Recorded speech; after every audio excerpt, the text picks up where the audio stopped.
Your life if you invested in Bitcoin in 2010. Imagine a world where a single decision made over a decade ago completely rewrites the script of your entire existence. In 2010, Bitcoin was a strange digital curiosity, a concept known only to hackers and cryptographers, trading for fractions of a penny. You could buy 1,000 coins for the price of a lunch. Back then, the forums were full of jokes about it. People used Bitcoin to buy pizza. Someone famously paid 10,000 coins for 2 Papa John's pies, a transaction that would later be worth hundreds of millions. At that time, you made a choice. You took $500, maybe 1,000, and you put it into this experimental digital asset. You wrote down your private key on a piece of paper, stuffed it in a drawer, and you forgot about it. Life moved on. You watched the world change, unaware that buried in your digital history was a ticking time bomb of wealth. By 2024, that dormant investment has matured into something that defies gravity and financial logic.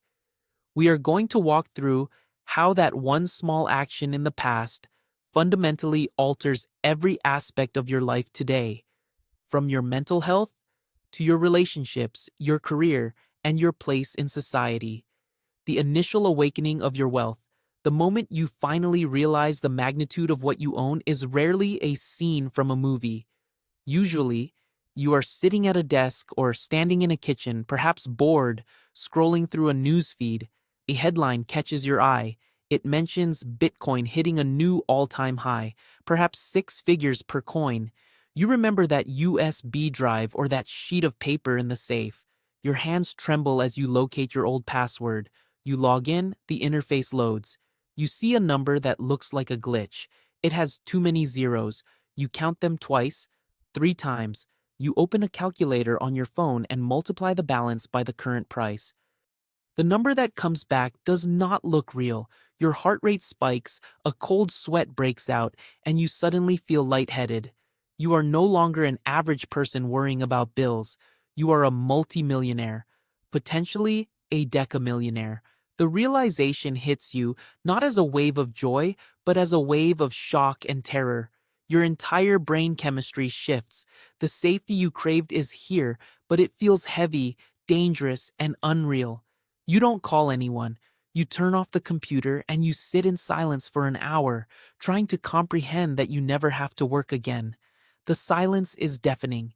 It is the loudest silence you have ever heard. It's a physical pressure in your ears, the sound of every future possibility collapsing into a single, silent point of pure potential. The life you planned, with its modest goals and predictable climb, has just evaporated. The luxury of total freedom. Once the shock subsides and the funds are safely moved to a cold wallet, the practical reality sets in. You resign from your job. There is no dramatic argument with a boss. You simply send a polite email saying you are leaving to pursue personal interests. Your manager calls, confused, and you keep your voice calm. You buy the house you always dreamed of, not with a mortgage, but with a transfer. Cash. The real estate agent double takes when you say the words wire transfer. You buy the sports car, you travel first class, and you eat at restaurants where the bill for 2 costs more than your old monthly salary. This is the phase of aggressive spending, often called the bling period. You surround yourself with new things. The immediate dopamine rush is addictive. You feel invincible. The restrictions of modern life, the queue for the doctor, the fear of rent hikes, the anxiety of job security, these concepts no longer apply to you. You have entered a parallel dimension of existence where money is infinite, but your time is the only currency left. You upgrade your wardrobe, not with trendy fashion, but with quiet, bespoke quality. You learn the difference between a tailor and a sales clerk. The novelty is in the seamlessness of it all, the concierge who handles everything, the private terminal that eliminates the human cattle call of airports, the sense that friction has been removed from the machinery of daily life, the tax nightmare, and the ethical dilemma. As the initial euphoria fades, the reality of governance crashes down on you. Selling Bitcoin triggers taxable events. You are suddenly on the radar of the IRS, or your country's equivalent tax authority. You realize that you cannot just keep spending without a plan. You need accountants, tax attorneys, and wealth managers. This creates a new stress. You become paranoid about every transaction. You fear being audited. You start to look at the government as a predator waiting to take half of what you have earned. This financial burden forces you to become a conservative guardian of your capital rather than a carefree spender. You begin to donate large sums to charity, partly out of guilt and partly to reduce your tax liability. You ask yourself deep questions about what you deserve. Did you work for this? No. You bought a digital token and did nothing while the world burned and toiled.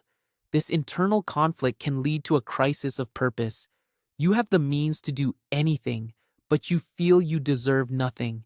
The guilt sits in your chest like a stone, and no amount of luxury can dissolve it. It whispers to you in quiet moments that this wealth is unearned, a glitch in the system you exploit rather than a reward for contribution. The transformation of your social circle. Money acts as a filter on human relationships. As soon as your new status becomes visible, the dynamics around you shift. Some friends become jealous and resentful, making snide comments about your dumb luck until the friendship dissolves. Others become desperate, asking for loans they never intend to pay back. You learn to stop answering phone calls from numbers you don't recognize. You build walls. You might move to a gated community or buy a secluded estate. Trust becomes a rare commodity. You find yourself gravitating toward other wealthy people, not because they are nicer, but because they don't want anything from you. They understand your problems. You join exclusive clubs and attend gatherings where the conversation revolves around tax strategies and legacy planning rather than politics or sports. You have traded your community for isolation and privacy. The dinners are longer, the wine is more expensive, and the laughter feels rehearsed. The authenticity of old friendships is replaced by the curated comfort of new alliances, where everyone has something to protect. The shift in your romantic life. If you are single, dating becomes a minefield. Every potential partner is a suspect. You never know if they love you or your bank balance. You develop a hypervigilance that makes intimacy difficult. You might resort to prenuptial agreements that are so ironclad they feel more like business mergers than unions of love. If you are already married, the sudden influx of cash tests the relationship to its breaking point. Arguments about spending habits, lifestyle inflation, and the fear of losing the fortune can erode years of trust. Alternatively, the money might save you, allowing you to travel and reconnect without the stress of financial survival. However, the psychological burden of being the Bitcoin millionaire often creates a distance between you and your partner.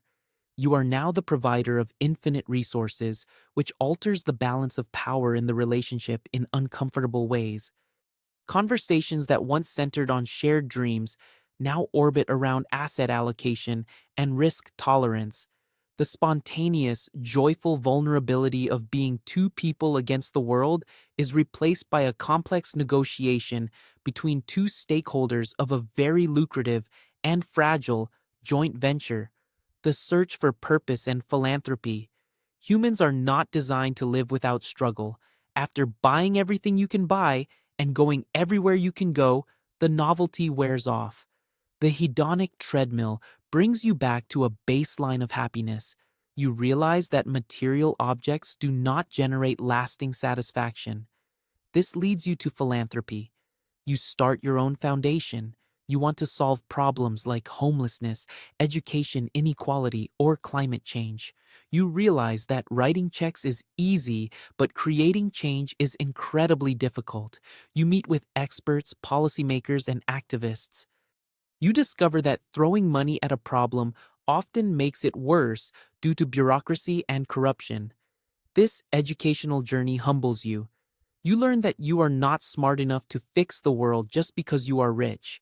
You might fund a school or a hospital, but you remain frustrated by the complexity of the human condition. You transition from a passive investor to an active, albeit often ineffective social engineer. The humility is slow and painful, but it is the most valuable thing your money ever bought. You learn that true change is a game of influence, persistence, and systemic thinking, not just a matter of opening a vault. The psychological toll and existential dread. The early investors in Bitcoin often carry a heavy psychological burden known as survivor guilt. You know thousands of other people who took the same risks as you but failed, lost their keys, or sold too early. Why you? The randomness of it haunts you. You might develop anxiety or depression. The lack of financial necessity removes the structure from your day. Without a boss to answer to or a deadline to meet, your days blur together. You wake up late, you wander around your large house, and you feel a profound emptiness. This is the paradox of total freedom. You are free to do anything, so you end up doing nothing. Some Bitcoin millionaires turn to extreme sports, danger, or substance abuse just to feel something real again. You spend hours watching the charts, obsessing over the market cycles, terrified of a crash that would take away your identity, even if it wouldn't actually impact your survival. You are rich, but you are anxious. The anxiety does not go away when you check your balance. It deepens. The graph becomes a paranoid tachometer for your self-worth, the impact on your physical health. With unlimited funds, you invest in the highest tier of medical care. You hire personal chefs to prepare organic meals and personal trainers to sculpt your body. You go to Switzerland for longevity treatments and wearables to track your sleep. However, the stress of managing a fortune often counteracts these benefits. The sedentary lifestyle of managing digital assets and attending board meetings can lead to physical decline. You might develop hypertension or insomnia due to the volatility of your net worth, which is still tied to the crypto market. You might become a hypochondriac, running unnecessary scans because you can afford to be paranoid about your health. The paradox is that while you have access to the best medicine in the world, your lifestyle of high stress and isolation might make you less healthy than the average worker who has to walk to the bus every morning. Your body becomes another asset to manage, and the management never ends. You chase biomarkers and optimize for longevity, yet the core anxiety, the low-grade fear of losing it all, remains an unoptimized variable in your personal equation. The generational wealth dilemma. As you age, your focus shifts to your children.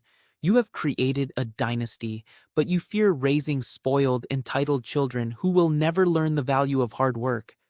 You establish trust funds with strict rules and conditions. You watch your children grow up in a world completely different from yours. They don't have to struggle for grades or jobs. They might resent you for robbing them of the chance to prove themselves. You try to teach them about money, but how can you explain the grind when you live in a palace?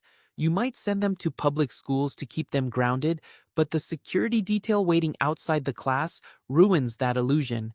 You worry constantly about kidnappers or scammers targeting your family. You leave a legacy, but you fear that legacy will destroy the very people you love. The money was supposed to be a shield. For your children, it becomes a wall. You find yourself giving speeches about grit and perseverance to kids who have never experienced a single meaningful consequence, and the hypocrisy of it all echoes in your own mind, the evolution of your identity. Eventually, you stop identifying as the guy who got lucky with Bitcoin. You become an entity, a symbol of a specific era in technological history. You are interviewed by documentaries. You are quoted in articles about the death of the traditional financial system. You become a mentor to the next generation of builders. You realize that while the money gave you freedom, the story of Bitcoin gave you a purpose. You use your influence to lobby for decentralized technologies and individual sovereignty. You realize that the money was just a tool, a key that unlocked the door to a life where you could fight for ideas rather than for survival. Your life is no longer about consumption, it is about impact. You accept your role in history, for better or worse, and you continue to watch the charts, not because you need the money, but because you are addicted to the revolution. The addiction is quieter now, less frantic, but it never fully fades. You are a curator of a digital age artifact, and your greatest asset is no longer the coins, but the story of holding them. The philosophical conclusion of the Bitcoin journey. Looking back at the trajectory of your life from 2010 to the present, you see a path defined by volatility, not just in price, but in emotion. The decision to buy Bitcoin was not just a financial bet, it was a philosophical stance against the status quo. It was a vote for a future of decentralized control. By holding on, you validated your own belief in that future.